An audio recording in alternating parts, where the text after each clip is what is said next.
The night started just like any other family gathering. The long wooden table was glowing under soft lights, plates steaming with food that smelled like comfort itself, and laughter filling every corner of the room. I slipped into my seat beside David, trying to let the warmth of the evening wash over me.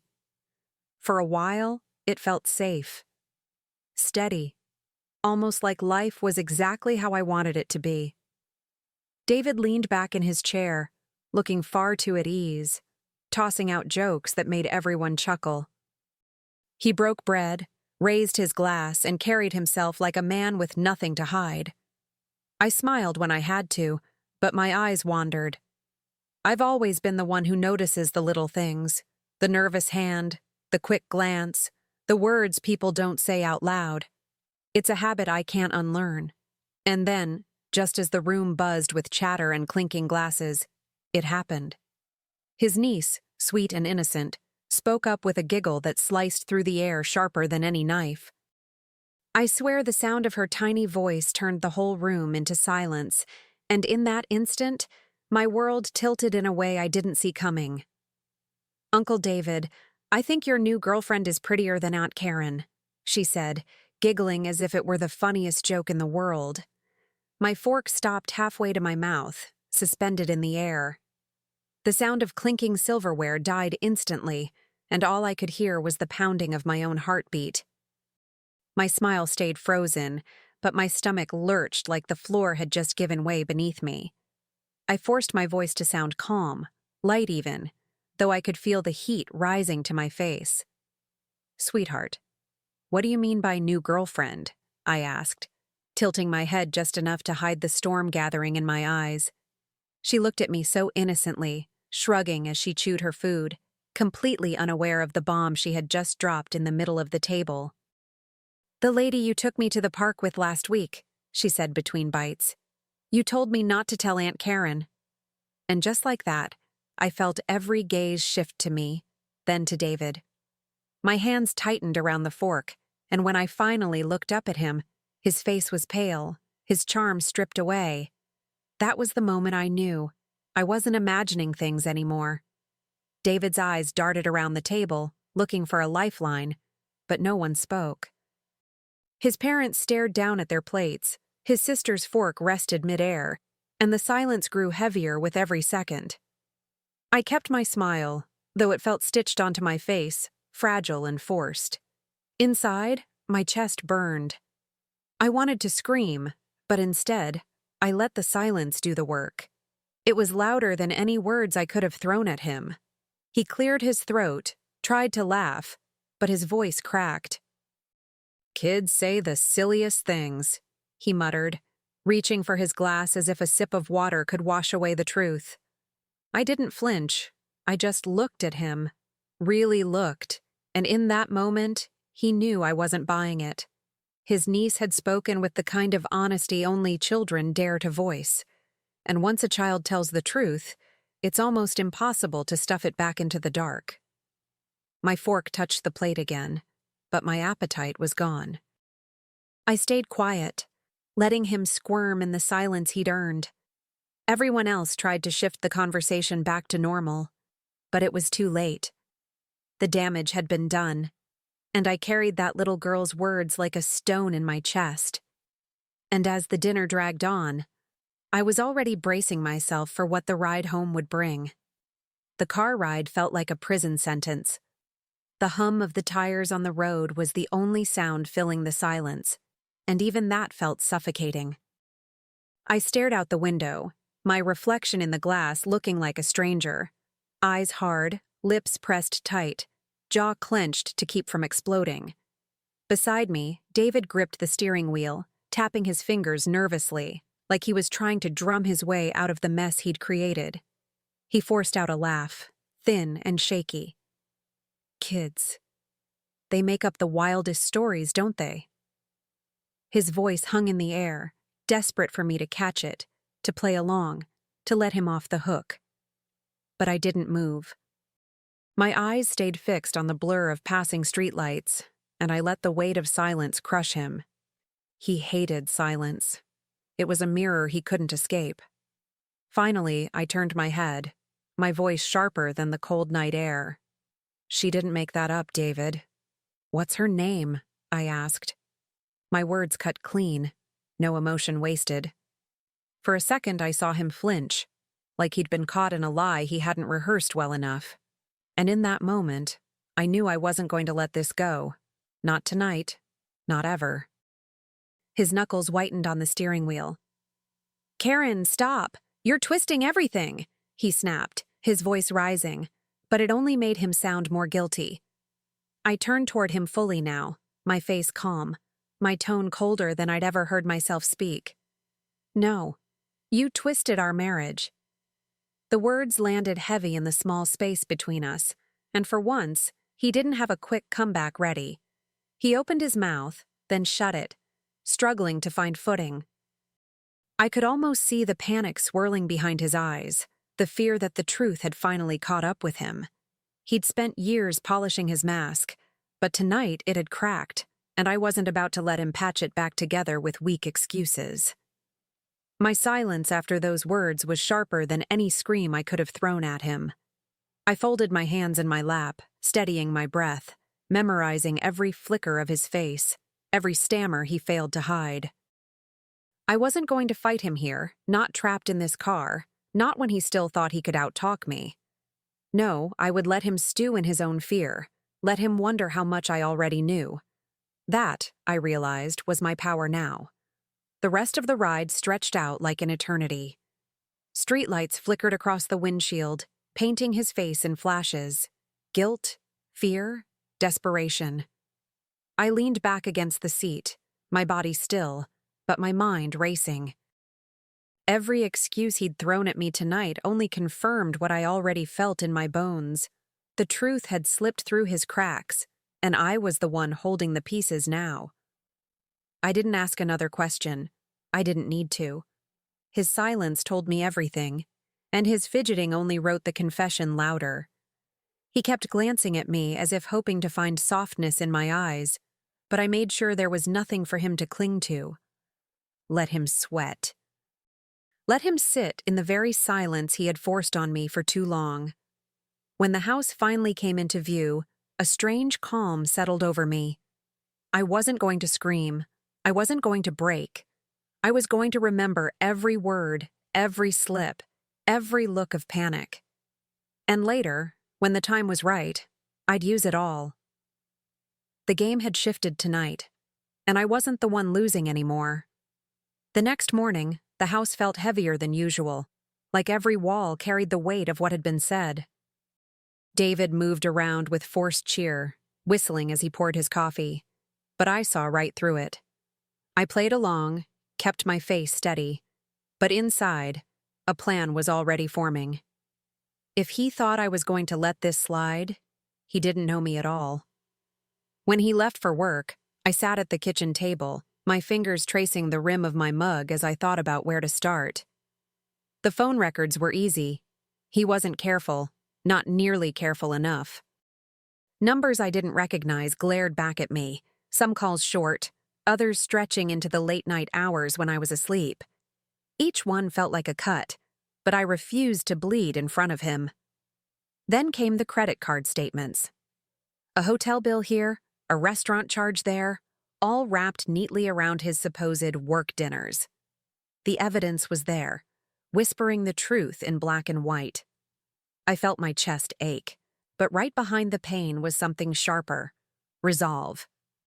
If he thought I'd crumble, he was about to see just how steady I could stand. Later that week, I found myself standing outside my niece's school, waiting as children spilled out with their backpacks bouncing. When she spotted me, her face lit up, innocent and carefree, completely unaware of the storm brewing in my life. I knelt down, greeting her with a smile that masked the ache in my chest. Sometimes the hardest truths come from the softest voices. "Sweetheart," I said gently, brushing a strand of hair from her forehead. "Remember that lady you saw with Uncle David? Can you tell me more about her?" She blinked, thought for a moment, and then answered with the kind of honesty only a child can give. "She had red hair.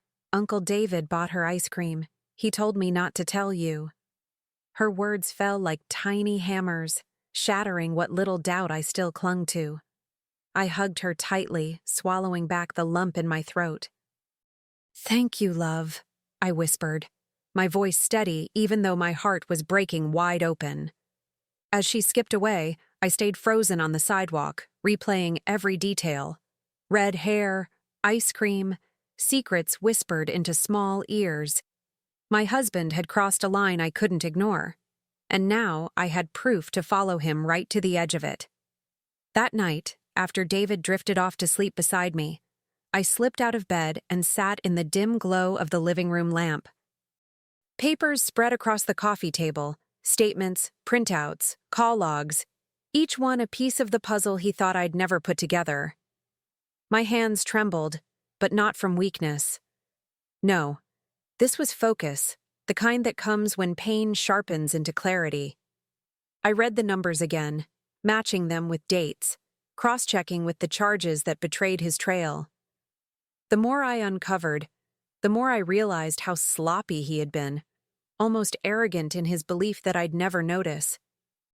Every detail, every careless mistake, felt like a breadcrumb leading me closer to the truth. And I followed, step by step, because I wasn't going to let him bury me under his lies. As dawn crept in through the curtains, my decision was sealed. I wasn't just a wife left in the dark. I was the one holding the matches now, and when the moment came, I'd strike them in a way he'd never forget. For now, I gathered the pieces, waiting for the right time to lay them all at his feet. The confrontation was no longer a question. It was a promise. The evening felt heavy before it even began. I waited until the house was quiet, until David had settled into the couch with his phone in hand, pretending to scroll aimlessly. My heart was steady, my mind sharp. I walked in slowly, carrying the folder I'd pieced together over nights of silence and hidden tears. He looked up, his smile faltering when he saw the papers clutched in my hands. I placed them on the coffee table with deliberate calm, the sound of the stack hitting the wood echoing louder than any shout. "So," I said, my voice measured. "Red hair, ice cream, hotel bills. Do you still want to call it a child's story?" His face drained of color, his fingers twitching as though he might reach for the evidence, then thinking better of it. "Karen, please," he stammered, his eyes darting everywhere but mine. "I didn't mean for this to happen. She means nothing." His voice cracked, a pitiful plea, but I held his gaze without blinking. Inside me, a storm was raging, but on the surface, I was ice. I wasn't here for apologies. I was here for the truth he thought he could hide forever. I stood there, arms crossed, letting his words hang uselessly between us. "Nothing," I repeated, my tone sharp enough to cut through the room. "You brought her into our lives. You used a child's silence as your shield. And you dare stand there and tell me she means nothing?" My voice didn't rise. It didn't need to. The quiet conviction was enough to make him flinch. He leaned forward, desperation spilling from his every move. "We can fix this, Karen. We can get past it. Don't throw everything away." His words tumbled out fast, like he was trying to outrun the truth I had already cornered him with. But the more he spoke, the clearer it became. He wasn't pleading for me. He was pleading for himself. I shook my head slowly, almost pitying the man who once promised me forever. "I won't let Josh grow up thinking this is how a man treats his family," I said firmly. The way his shoulders slumped told me he knew. This wasn't just about me anymore. I was already thinking beyond this moment, beyond this house, to a future where his betrayal would no longer define the walls I lived in. His voice broke as he reached for me, hands trembling like he could somehow hold on to what was already gone. "Don't do this. Please, we can fix it." The words sounded rehearsed, like lines from a play he'd told himself for weeks, maybe months, but they carried no weight anymore. I stepped back, out of reach, the space between us wider than any room could measure. "You broke it when you thought you could hide behind a child's silence," I said, my voice steady as steel. His eyes filled with panic, his mouth opening and closing without forming words. For the first time, I saw him stripped bare, not the charming husband, not the family man, just a coward afraid of losing what he took for granted. I gathered the folder from the table, holding it close like a shield. Though I didn't need protection anymore, I had power. I turned toward the stairs without another glance, leaving him there in the living room, drowning in the weight of his own choices. Upstairs, I already knew the next step I would take. This wasn't an ending. It was the opening move in a plan he never saw coming. The following weeks were a blur of meetings, signatures, and strategy. My lawyer's office became a place of quiet strength, the kind of room where truth was finally given shape on paper.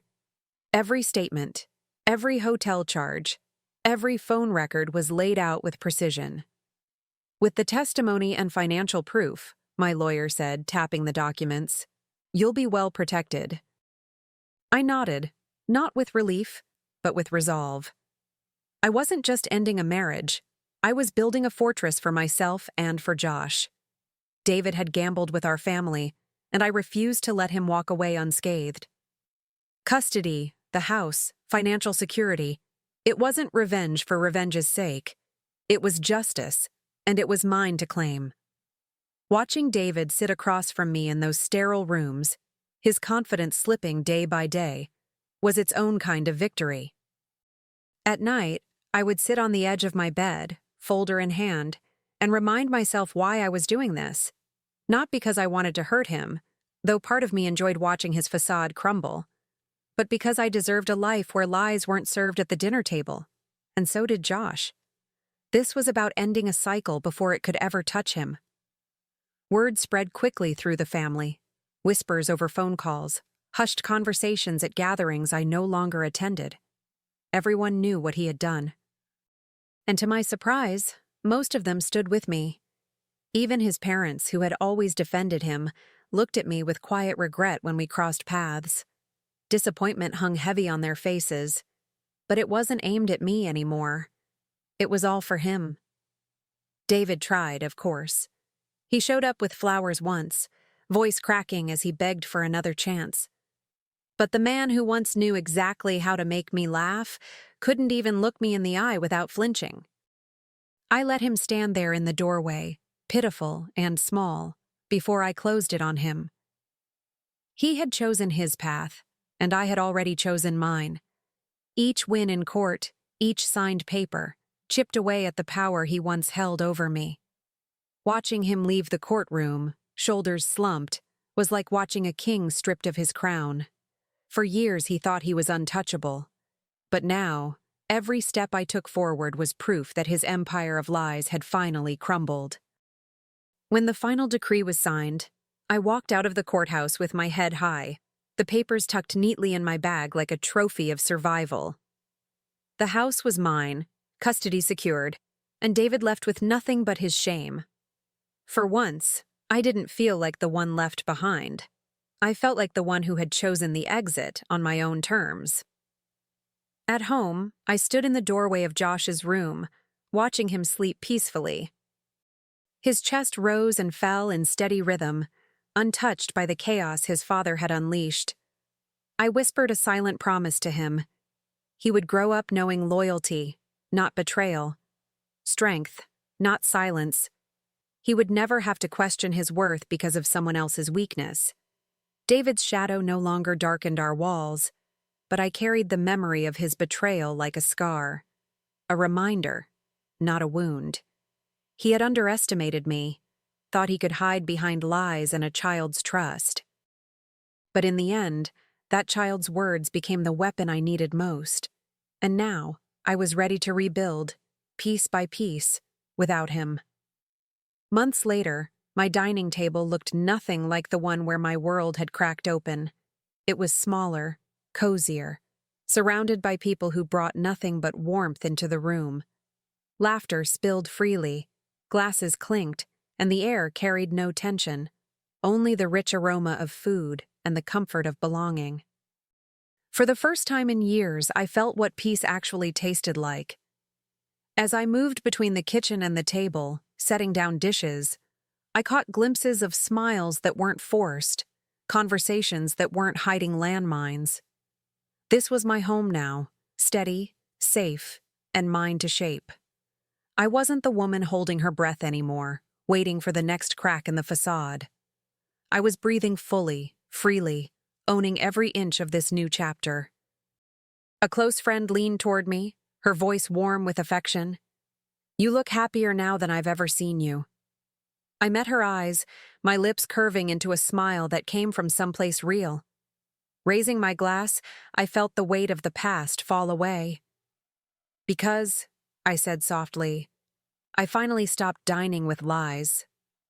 Across town, I knew David was a shell of the man he once pretended to be.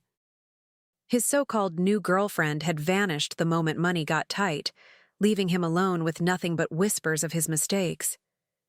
Even his niece, the same little girl who had spoken the truth that night, now avoided him, her once innocent trust replaced with quiet shame.